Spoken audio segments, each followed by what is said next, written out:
Hey there, John from fatsexblog.com today, here to talk about how to be creative with affiliate links so that you get the click. Before I jump into that, I just want to ask the question, do you know on your site whether the banner ad above or below your blog post title earns you more money? And the answer is you probably don't know. And another important point is I suspect that one actually does earn you more money.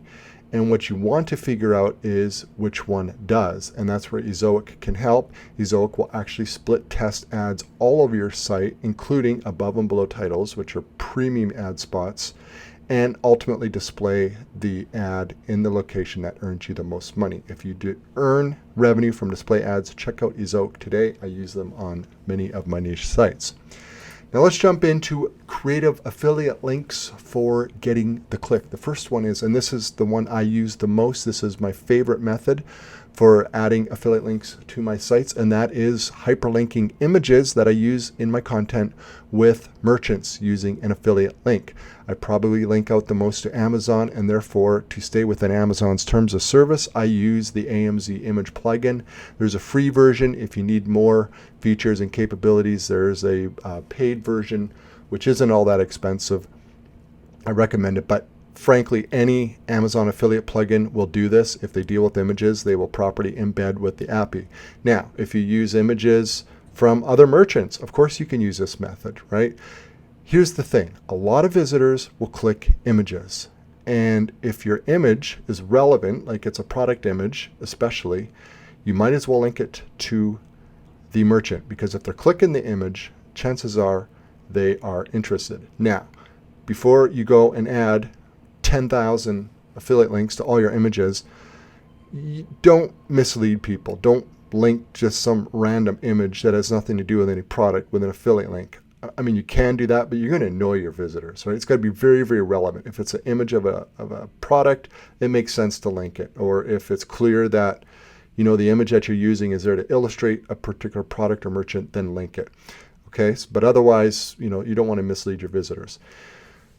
I find it's very effective to add a caption to the images, such as click image to learn more or click image for pricing or something to that effect. If you don't do that, you're still going to get the clicks. If you add the caption, it helps that even more. So I strongly recommend doing some affiliate links with images in your site, especially product images. Next up, poll links. Okay, now this is a little bit sneaky, and I've done this, and it doesn't really sit too well with me, but I've done it. And the only reason I bring it up is sometimes it can work really, really well. I never really had a home run with this, but I suspect in the right niche, in the right article, that this could work really, really well. And what you do is you create a poll. And basically, let's say, for example, you got a shoe website, and you could put in there, do you prefer white or red sneakers? Simple. It's all you got to do is click one or the other. But what you do is you link each of the images, the white sneakers, the red sneakers, to a white sneaker on a merchant site, or the red to the red. And okay, people are taking the polls. They don't really expect that to happen, so it's not really that cool. But if it's in the right article with high buyer intent or really close to the purchase stage, this could net you some really good commissions. So I say use it sparingly, test it, but it can be very, very effective. Number 3, quiz links. I love using quizzes for affiliate marketing, and I use them, I don't want to say a lot, but I do use them. I still have them on my site, and they're very, very effective. Okay, basically the quiz it's a buyer's guide in the form of a quiz. You're presenting questions, and the answers will direct your visitors down to a specific recommendation. It works really good, it's really fast, and if you actually know what you're talking about and have used the products in the product line and know your niche really, really well and can provide really good info, this is not only good for you, but it's very helpful to your visitors. So it's a win-win. So I'm just going to step you through quickly an example, let's say with a smartwatch. Okay, smartwatches are a high-tech product. They're complex, so there's lots of considerations. Typically, this entire concept or method works best with more complex products. If you're selling t-shirts, there's not a whole lot of guidance you need to give someone to pick a t-shirt. But when you're dealing with high-tech stuff like a TV, a computer, smartwatch appliances, software, that sort of thing, there's a lot of considerations. So You want to start your first question off with really breaking it down into one or two, two or three different sort of main categories, right? So you start broad and then you go down narrower and narrower with each question. So with a smartwatch, the first question would be, do you have a Apple smartphone, Samsung, or Google Pixel? And that's going to break them down. Obviously, that's going to almost dictate the results to a large extent right from there. And then the second question might be budget oriented, right? Present a number of ranges. Is your budget 100 to 200, 200 to 300, 300 to 500, and so on? Obviously, that's going to make a difference. And then you would go down even more, are you looking for this particular feature? Yes or no? And then they go down even further. Ultimately, and I would keep it to no more than 10 questions. I think the sweet spot is between 5 and 10 questions. If you go too long, people aren't going to finish the quiz. They're kind of going to get a little annoyed, right? So you want enough questions to help them out, but not so many that a lot of people bail on the quiz, because your affiliate link is at the end when you come to the recommendation. You say, oh, well, based on your answers to the questions, the right or a recommended smartwatch for you would be this. Click affiliate link, thing off to the merchant to buy the smartwatch or whatever product it is. So these are very effective. They're kind of fun to make, but you want to definitely just keep them in your buyer intent content mostly. I mean, if you just put in some general informational stuff, they're not going to resonate all that much, right? I mean, people aren't at the point where they're all that interested. I mean, you could test it, because usually these quizzes you just embed with a shortcode, so you can try it site-wide or just keep it within your buyer intent content. Try both. Next up, text links. Well, this is the original affiliate link, I suspect, and it's pretty standard. You turn text in your content with a link, and it's an affiliate link. And these still work, standard stuff. Okay, you can add little arrows or emojis in front, behind, or little fire emojis or something, might get a little bit more attention. You definitely want to have the text to be a different color than if all the text on your site is a dark gray or black. You want it like blue or red or something. And I also think the underlines are helpful. And you want to use good call to actions. Click here, visit, learn more, check pricing. You try different things. But essentially, you want to make it very clear. If you click the link, it's going to help you get pricing for a particular product, or learn more about a product, or get you something that they're looking for in order to help with their buying choice. Or, of course, ultimately, here's where you can buy it. Number 5, buttons. Buttons, you can create buttons very easily these days with WordPress. You can use a shortcode. I use Ultimate Shortcodes to create buttons. A lot of themes have shortcodes built into them. I typically don't like to use theme shortcodes, because if you end up building hundreds of them and then one day you decide, I want to switch my theme, and you go to a theme that's not by the same developer, you now have all these shortcodes that don't work. So I typically make shortcodes from a plugin rather than a theme, or even a page builder. You can build cool buttons with page builders, and if you use a page builder for most of your content, which I don't recommend, but that's another topic entirely, but if you do, obviously you can use the page builder buttons. But otherwise, I'd recommend plugin buttons, or you can use a image as a button. I don't think that's quite as good as a shortcode, but you can. And basically, you link that button to whichever merchant you're promoting. Buttons do stand out. You probably want to test it, though. Maybe text is better. I mean, it's very odd what will work better. Sometimes you just don't know. I mean, you might, on the surface of it, think, well, yeah, obviously a button's going to attract more attention, but not necessarily. There's so many things at play, so test that out. Next up, native ads with affiliate links. Not a lot of merchants will offer like a nice native ad grid or display for with their affiliate links and promoting multiple products at the same time, but Amazon does, and I actually really like their native ad program. Basically, you can create them very, very quickly. I find that Amazon displays fairly relevant products in these grids based on the content in a particular article, which is helpful. It's not always spot on, but it's pretty good. And I get some pretty decent click-through and affiliate commissions from these grids that I just put at the bottom of content. And they're definitely worth trying if you're an Amazon associate.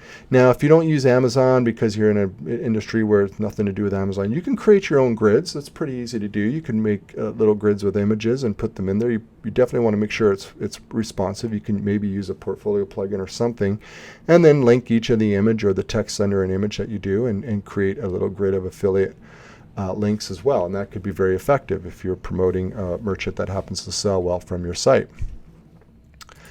Next up, number 7, I believe, which is Skimlinks. Now, I've been a Skimlinks fan and user for a lot of years. I used to just basically carpet bomb my site with their affiliate links. You add a snippet of code into header or footer area, I can't remember which, and it turned every link to any merchant within the Skimlinks network, which is like 20,000 merchants, into an affiliate link automatically. I don't do that anymore, and I use them more surgically, and I just use, you can create specific links to specific products with the Skimlinks link creation tool. And it's very easy to find in there, and it's very easy to use. And I like that because Skimlinks essentially gives me automatic access to 20,000 merchants. Now, there's a lot of merchants that I have direct affiliate links, and I'll use those links instead. But if I'm writing an article and I don't think I'm really going to promote a particular merchant extensively across my site, I'm not going to take the time to apply and deal with all that. I just simply just go, oh, I know they're in Skimlinks. I'll just grab a link in Skimlinks and use that. So either or, Skimlinks is a fantastic source. There's no cost to join. You just sign up and use them. And for me, it's just nice to have in my arsenal for monetizing all of my niche sites. Next up, the old email sign up redirect. Okay, now this works best with software. And again, if you do it right, it's not sneaky. It's actually offering a lot of value. And I've done this quite a bit over the years. And basically what you need to do is you need to find a software option for your visitors or customers. And this can work with apps, by the way, and which is really cool because apps are usually free. So some have the premium upgrade option and so forth. But a lot of apps don't have an affiliate program attached to them, so that might not work as well for you. But they got to have an affiliate angle to it. And the same with the, let's say, cloud software. But essentially what you would say is, it has to be strong alignment. Your visitors obviously going to have to be able to use and want the software. So you would create an opt-in form that displays under your content or as a pop-up or something and say, check out this free software, enter your email and get access. And then it would redirect them over to wherever that free software is or app. And then they get that. Now, it really needs to have a strong free component. If you say it's free, it's got to be free. It can't be like a 7-day trial. It really should be just free indefinitely. Now, if there's a premium version of it, that's fine. That's acceptable. That's where you're going to earn your commissions anyway. So when they upgrade for the premium version, so I think that's acceptable practice. This could be very, very, very effective. You don't have to be a software developer to be able to promote something that's free. Some of you might be thinking, well, I'm sending them off my site and I may not get them back again. Well, you do add them to your email list, right? So that's a huge bonus, and plus you're sending them to a good resource. Remember, anybody clicks an ad on your site or an affiliate link, they're off your site anyway. So there's certain things you're going to do that generally, if you expect to make revenue from your site, the ways to make revenue off your site is sending them off your site. The great irony of this business. Moving on, number 9, menu links. I've done this a little bit. I put it in here just because maybe somebody wants to try it. I wouldn't really recommend this, but you could put, menus in our websites, especially if they float or they're sticky as people scroll down. They're very, very prominent links. So you could create a menu link in there in the horizontal top navigation bar, and one of them could be an affiliate link. You could even put in fairly enticing text like 20% discount off XYZ, and they'll click it and they'll go to the merchant. Again, I don't think it's the greatest thing. I've done it. I've actually done it somewhat effectively. This is pretty far down the list of something that I would do, but it is an option and it is not done all that widely done, and it can get a lot of clicks. Moving on, social media links. I don't do a whole lot of this, and I'll tell you why. Because generally my niche sites are not influencer personality driven social media channels or website. All right, I'm not like a Kardashian who is building up this huge following and people are following me and I'm an influencer and I'm the YouTuber or anything like that. That's not really what I do with my niche sites. My niche sites are generally behind a brand, that the brand is the site, and really going for evergreen traffic. I don't do a ton of, really trending stuff and all that. So I think in order for social media affiliate marketing to work really well in the social media realm is someone who has this loyal following, who if you post a picture or a link or something and say, hey, here are my new Ray-Ban sunglasses, and people like it and they like to, do what you're doing because you're the influencer, you could very likely generate a ton of sales and commissions. But if you're just some generic corporate branded website, you're not going to have a whole lot of influence just because you post something like that. So it really depends on the type of site you are. By all means, try it. I think some people have some decent success with Pinterest. I've tried a little bit with Pinterest, never really worked all that well. I tend to just prefer using Pinterest as a way to send traffic back to my site.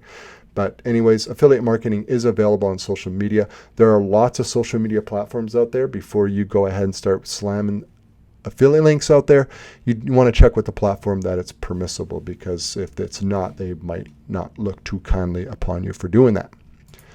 Wrapping it up here. I would say always don't mislead. Be very clear. Have your proper affiliate disclaimers on your site. The more prominent these days, the better. It doesn't hurt click-through rate. People expect it. A lot of top tier sites have clear disclaimers at the top. You want to do that. It saves you potential legal problems. So just be clear. Don't mislead with links and promises and so forth.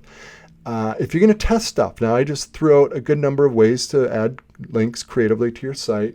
If you want to test, what I usually do is I look for a buyer intent article on my site that actually has pretty good traffic, and I'll do testing just on that, and I'll see what's happening. Because if you don't have any traffic on a particular page that you're trying to test, you're never going to get the data you need to be able to make decisions. So if you want to test whether a button versus text link work, or image links versus buttons work, get your highest traffic buyer intent page and test those things on there, and that'll help you be able to decide what is going to work very likely throughout your site in terms of the affiliate marketing angle. All right, and I'll wrap it up, and I mentioned this before. Affiliate links work best with buyer intent. I have majority of my content don't have a single affiliate link in there. I monetize with display ads. I definitely have buyer intent content on my sites. That's where the affiliate links go, and they do the heavy lifting. Just adding affiliate links on non-buyer intent content, you might get the odd commission on there. I'm not going to say you never would, but you're not going to get the consistency and the level of revenue that you would on a solid buyer intent article. So that's where you want to reserve your affiliate marketing to for the most part. That's a wrap. Thanks for listening.